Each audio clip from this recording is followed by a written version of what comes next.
पितरों की तिथियों में श्रद्धा से श्राद्ध करें। श्रद्धा नाम श्राद्ध का है।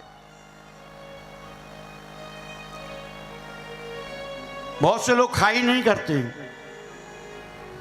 जिस मास में पितर गया है, हमारे घर का गया है, कहते हम तो श्राद्ध पक्ष में श्राद्ध करते हैं, बस एक बार करते हैं। श्राद्ध पक्ष में किए श्राद्ध का जितना महत्व नहीं, उतना महत्व खाई का है जिस मास में वो गया है।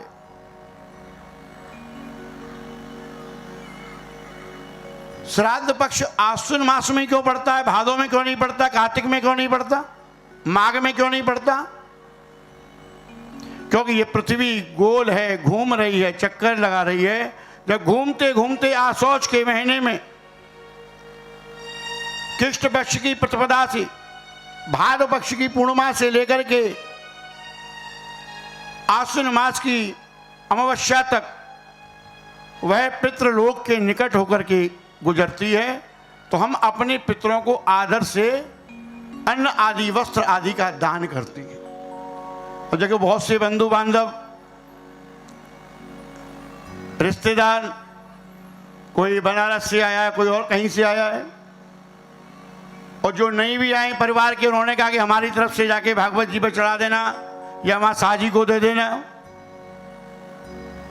उसी प्रकार जब पृथ्वी घूमती घूमती आसौच के मास में पितृलोक के निकट से जाती है, तो हम अपने पितरों के लिए वह वस्तुएं प्रदान कर देते हैं। जबकि जो खाई है, जिस मास में उसका प्राणांत हुआ है, जिस तिथि में हुआ है, उसका श्राद्ध करना भी परम आवश्यक है। चाहे खाई में श्राद्ध हो या आसौज मास में श्राद्ध हो, जिस तिथि को प्राणी का प्राणांत हुआ है, प्राण निकला है, उसी तिथि में श्राद्ध करना चाहिए। अग्नि संस्कार से उसका कोई तात्पर्य नहीं है। वो तो मिट्टी है, आप 5 दिन बाद करो, 4 दिन बाद करो, 2 दिन बाद करो।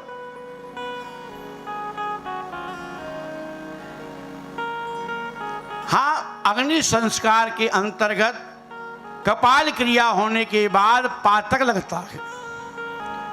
उससे पहले पातक नहीं लगता। पातक कपाल क्रिया होती है, उसके बाद सूतक लगता है। लेकिन तिथि श्राद्ध में वही ली जाएगी जिस दिन प्राणी ने अपने प्राणों का परित्याग किया है। हमारे ब्रज में ये परंपरा नहीं है, ये केवल छत्तीसगढ़ उड़ीसा में देखने में मिलता है कि मान लो आज तीज में प्राणांत हुआ और चौथ में अग्नि संस्कार हुआ, तो चौथ में श्राद्ध कर रहे हैं, जबकि वो पितर तीज के दिन आकर के आहार मांगता है, उसे मिलता नहीं, केवल आंसू पी करके लौट जाता है और वर्ष पर्यंत आंसू पीता है, जिससे परिवार में अशांति, कलह बढ़ने लगती है। सने सने धन की हानि और पुत्र संतति का होना बंद हो जाता है। धन और संतान को देने वाला कोई पहला देवता है तो वह पितृश्वर हैं। पितृ देवता संतुष्ट होंगे तो धन धान की समृद्धि होगी, वंश की वृद्धि होगी।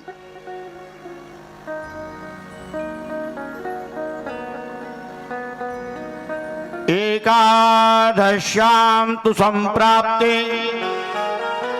माता पित्रो मृते हनि, द्वादश्यां तु प्रकर्तव्य श्राद्धं एकादशी दिने।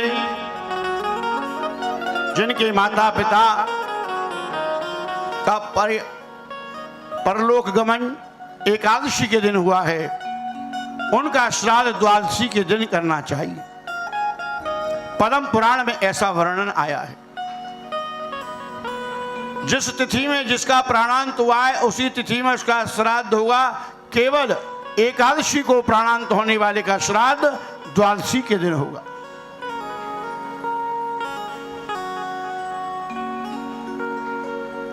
ये कुर्वन्ति महीपाल श्रद्धा में एकादशी दिने, त्रियस्ते नरकम याति दाता भोगता अनुमोदिता। ब्रह्मवैतक पुराण में वर्णन आया है कि जो प्राणी अपने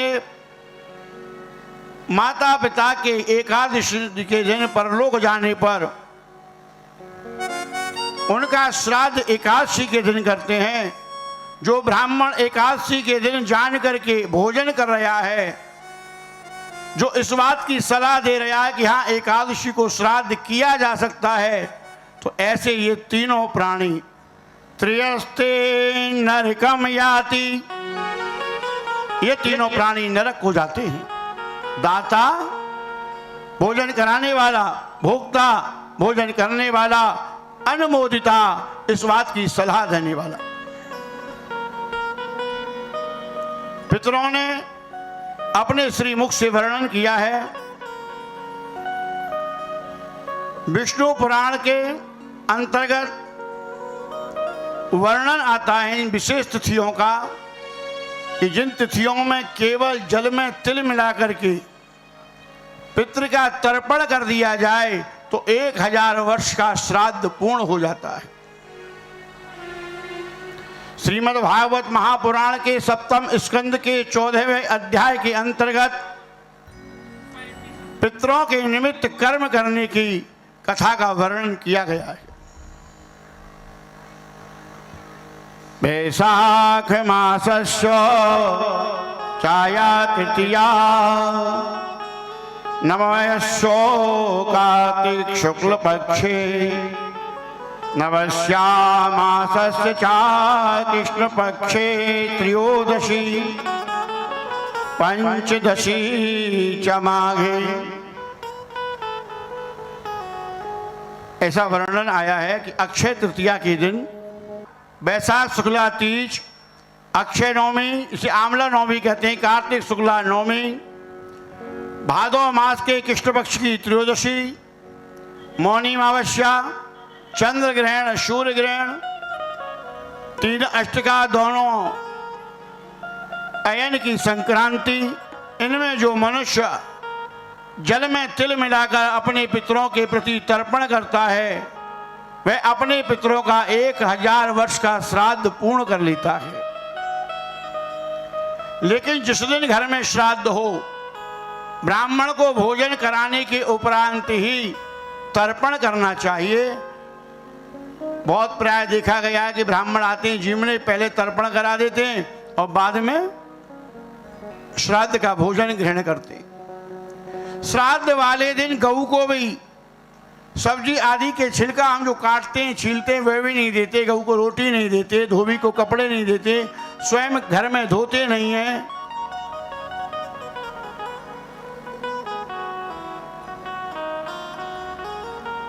अन्यथा वह पितर उस तर्पण के जल को पी के चला जाता है और अन्न से उसकी क्षुधा तृप्त न होने के कारण वर्ष पर्यंत रोता रहता है। आंसुओं को पीने के कारण घर में धन और संतान की हानि होती है।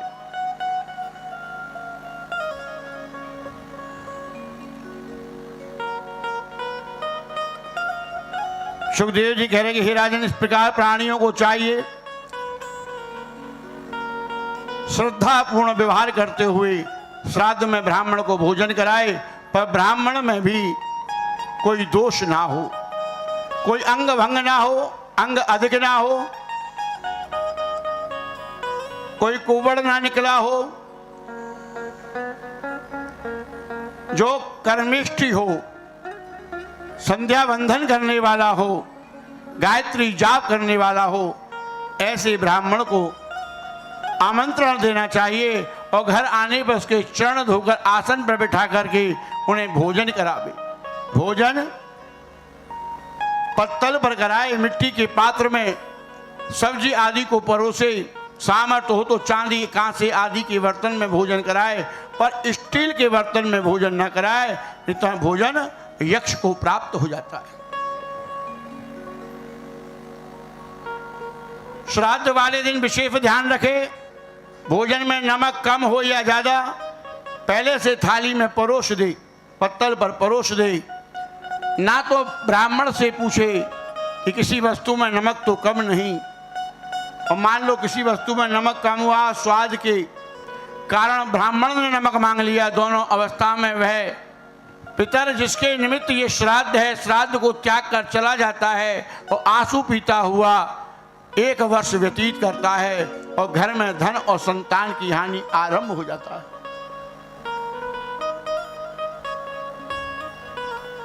श्राद्ध वाले दिन ब्राह्मण से जब भोजन करने आए तो ये ना पूछे ये सब्जी कैसी बनी है, खीर कैसी बनी है, कचौड़ी कैसी बनी है, अपितु अपनी वस्तु की स्वयं प्रशंसा करके अधिक खिलाने की चेष्टा करे। ना ब्राह्मण को चाहिए कि यजमान को खुश करने के लिए कहे कि यजमान कचौड़ी तो बहुत अच्छी बनी है, खीर तो बहुत सुंदर बनी है। तुमने पूछ लिया, उसने बढ़ाई कर दी या उसने स्वतः बढ़ाई कर दी, नहीं, दोनों अवस्था में पितर श्राद्ध का परित्याग करके चला जाता है। श्राद्ध में पितरों को गऊ के दूध से बनी खीर, जल में मिले तिल का तर्पण और पुत्री का पुत्र अत्यधिक प्रिय लगता है।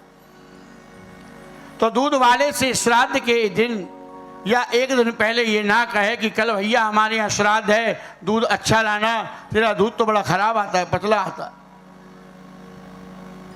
यदि ऐसा कहकर कि आपने दूध लिया, उसकी खीर बनाई है, तो वो पितर उस श्राद्ध को ग्रहण करने नहीं आता और केवल आंसू पी करके रहता है।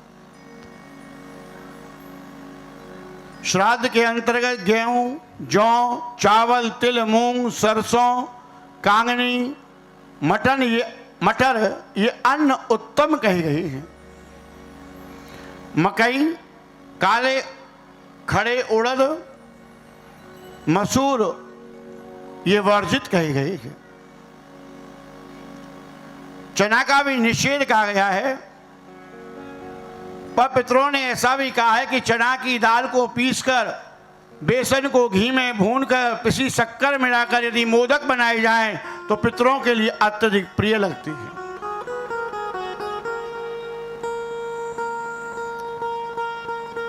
श्राद्धकर्ता को श्राद्ध वाले दिन क्रोध नहीं करना चाहिए। ब्राह्मण को जुबाने के उपरांत उनके चरण छुए, तिलक लगाए, दक्षिणा दे और तांबूल पान अवश्य देना चाहिए। श्राद्ध में जीवने आने वाले ब्राह्मण को द्वार तक छोड़ने ना जाए। श्राद्ध जीवने के बाद उस ब्राह्मण को घर में ना रुकने दे, उन्हें विदा कर दे। एवं दिन में स्वयं श्राद्ध करता शयन ना करे, किसी यात्रा पर ना जाए, निषिद्ध कर्म ना करे, कोई शराब से बीड़ी, सिगरेट, तंबाकू आदि का सेवन नहीं करे। ऐसा जो प्राणी नियमों का पालन करते हुए अपने पितरों के निमित्त श्राद्ध करते हैं, वह इस संसार में धन धान से परिपूर्ण पुत्र, पौत्र, प्रपौत्र वाले होकर के सांसारिक सुखों का उपभोग करते हैं।